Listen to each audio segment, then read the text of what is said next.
Good evening সবাইকে। আজ হলো 31 জুলাই শুক্রবার।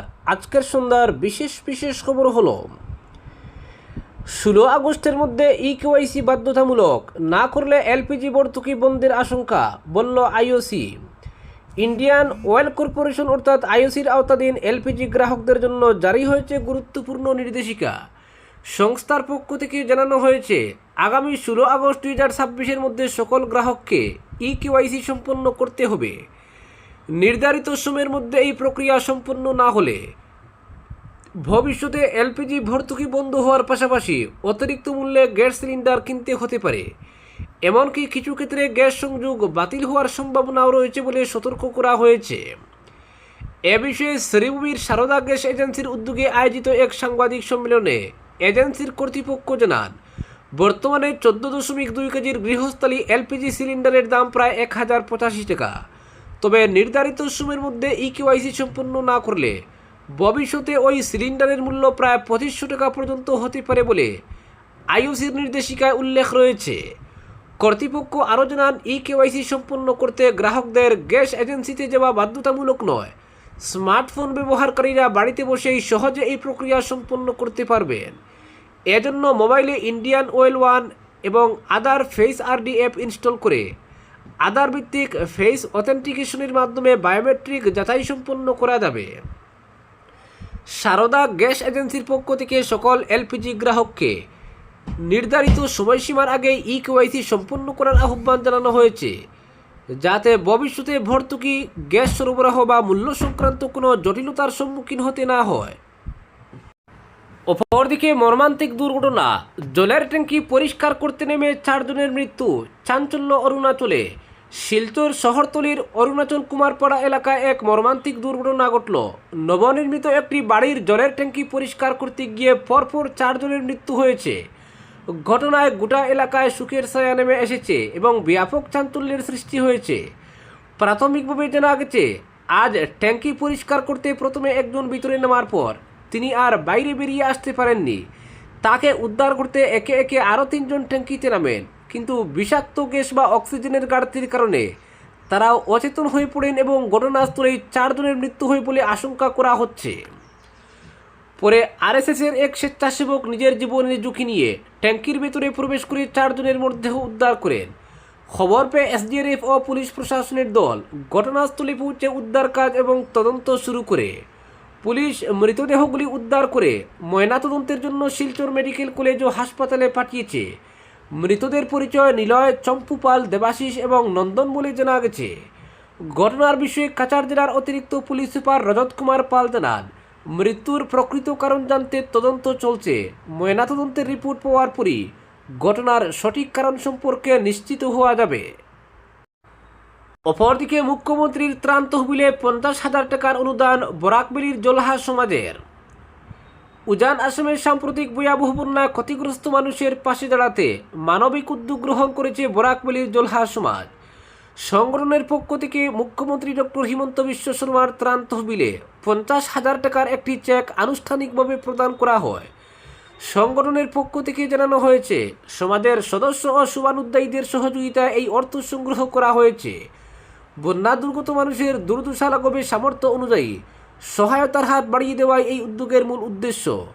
সমাজের প্রতিনিধিরা বলেন, দুর্যোগের সময় সামান্য সহযোগিতা ও ক্ষতিগ্রস্ত মানুষের জীবন পুনর্গঠনে গুরুত্বপূর্ণ ভূমিকা রাখতে পারে। সেই দায়িত্ববোধ থেকেই এই অনুদান প্রদান করা হয়েছে। এদিন প্রতিনিধি দলের সদস্যরা মুখ্যমন্ত্রী হিমন্ত বিশ্ব শর্মার সঙ্গে সৌজন্য সাক্ষাৎ করেন। অনুষ্ঠানে হাইলাকান্দি বিধানসভা কেন্দ্রের বিধায়ক ডক্টর মিলন দাস এবং রাতাবাড়ি বিধানসভা কেন্দ্রের বিধায়ক বিজয় মালাকার উপস্থিত থেকে সার্বিক সহযোগিতা ও উৎসাহ প্রদান করেন। এজন্য বরাকবেলির জলহা সমাজ 2 বিধায়কের প্রতি কৃতজ্ঞতা প্রকাশ করেছে। অনুদান প্রদান অনুষ্ঠানে কুতুবুদ্দিন আনসারি, আব্বাস উদ্দিন, রহিম শেখ, আনোয়ার হোসেন এবং হাকিম উদ্দিন সহ সমাজের অন্যান্য সদস্যরা উপস্থিত ছিলেন। অপরদিকে Barak legends campus ambassador turf tournament অনুষ্ঠিত। এপ্রিলের আগে তরুণ ক্রিকেটারদের নিয়ে বিশেষ উদ্যোগ। আসাম প্রিমিয়ার লিগ শুরুর মুখে তরুণ ক্রিকেট প্রেমীদের উৎসাহ বাড়াতে এবং বরাক উপত্যকার ক্রিকেট প্রতিবাদের সামনে আনার উদ্দেশ্যে আজ চিরুকান্দির প্লেফিট এরেনায় অনুষ্ঠিত হল Barak legends campus ambassador turf tournament 2026। টুর্নামেন্টে বরাক উপত্যকার 30টি স্কুলের প্রতিনিধিত্বকারী মোট 8টি দল অংশগ্রহণ করে প্রায় 70 জন তরুণ ক্রিকেটার নিজেদের দক্ষতা ও প্রতিভা প্রদর্শন করে দর্শক ও অভিভাবকদের মন জয় করেন।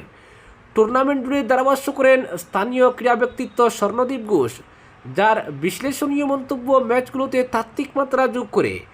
উদ্যোগের পৃষ্ঠপোষক বরাক লিজেন্ডসের তরফে উপস্থিত ছিলেন ফ্র্যাঞ্চাইজি সিইও বিবেক পুদ্দার, ফ্র্যাঞ্চাইজি সদস্য সৌনক দত্ত এবং অরিজিৎ সাহা। অনুষ্ঠানে বক্তব্য রাখেন সৌনক দত্ত। তিনি বলেন, এটি আমাদের জন্য সত্যি একটি গর্বের মুহূর্ত।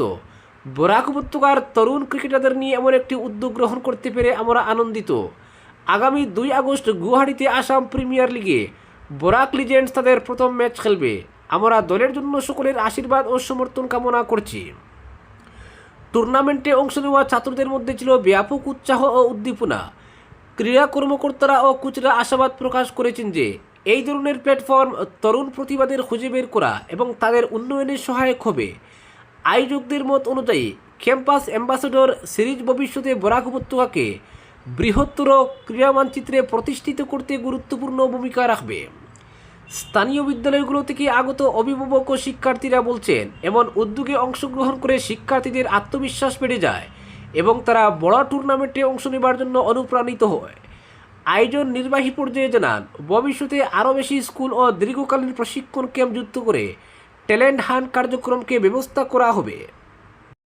অপরদিকে উজান আসামের বন্যা ক্ষতিগ্রস্ত মানুষের সহায়তায় মানবিক উদ্যোগ গ্রহণ করলেন আসাম গণ পরিষদের কাছাড় জেলা কমিটির প্রাক্তন সভাপতি, বর্তমান স্টেট কাউন্সিল সদস্য, রাজ্য সরকারের কাছাড় জেলা হজ কমিটির সদস্য, কনকপুরের বাসিন্দা কবির আহমেদ বড়ভূঁইয়া।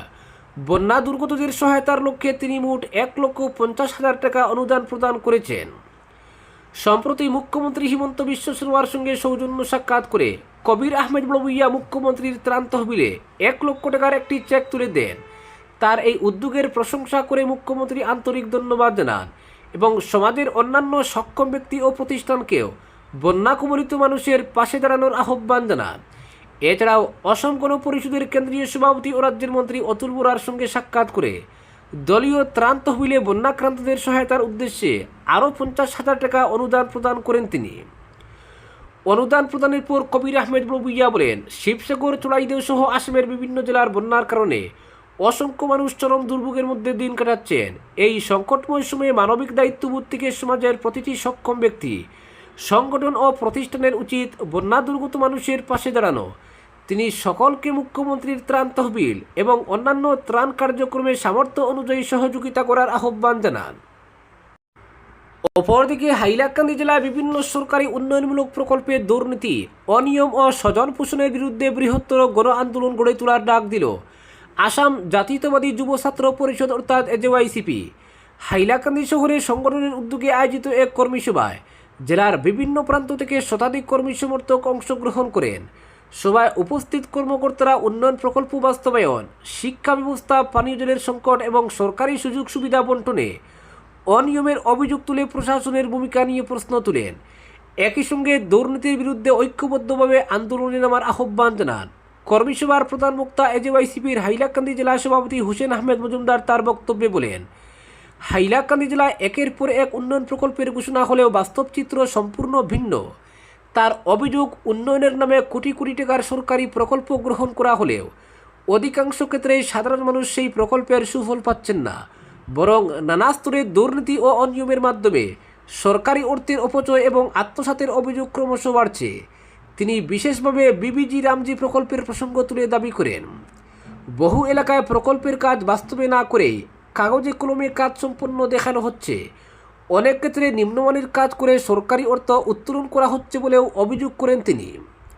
এসব অনিয়মের ফলে সরকারি অর্থের সঠিক ব্যবহার হচ্ছে না এবং সাধারণ মানুষ উন্নয়নের প্রকৃত সুবিধা থেকে বঞ্চিত হচ্ছেন বলে তিনি মন্তব্য করেন। বিষয়টি নিয়ে নিরপেক্ষ তদন্তের পাশাপাশি দায়ীদের বিরুদ্ধে কঠোর আইনানুগ ব্যবস্থা গ্রহণের দাবি জানান তিনি। প্রধানমন্ত্রী আবাস যোজনার জিও ট্যাগিং নিয়ে তীব্র ক্ষোভ প্রকাশ করেন জেলা সভাপতি।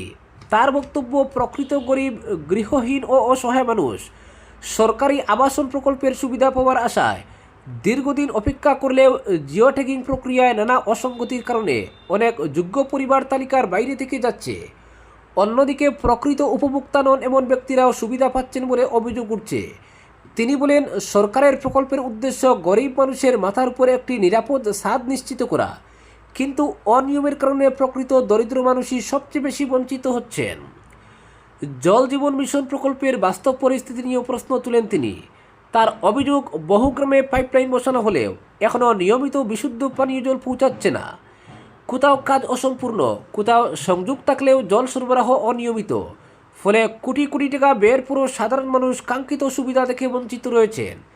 তিনি বলেন, প্রকল্পগুলির গুণগত মান ও বাস্তবায়ন নিয়ে সামাজিক নিরীক্ষা হওয়া প্রয়োজন। সভায় বক্তব্য রাখতে গিয়ে এজেওয়াইসিপির কেন্দ্রীয় কমিটির সদস্য আব্দুল হোসেন মজুমদার জেলার শিক্ষা ব্যবস্থার একাধিক সমস্যা তুলে ধরেন। তিনি বলেন, গত বছর যেসব কলেজ শিক্ষার্থীর ব্যাক পেপার ছিল তাদের আর্থিক চাপ কমাতে বিনামূল্যে ভর্তির সুযোগ দেওয়া হয়েছিল, কিন্তু চলতি বছরে সেই সুবিধা বাতিল হওয়ায় বহু দরিদ্র ও নিম্ন মধ্যবিত্ত পরিবারের শিক্ষার্থীরা উচ্চশিক্ষা চালিয়ে যেতে বিরাট সমস্যায় পড়ছেন। তিনি অবিলম্বে আগের মতো বিনামূল্যে ভর্তির ব্যবস্থা পুনর্বহালের দাবি জানান। আজকের বিশেষ সংবাদ এখানেই সমাপ্ত।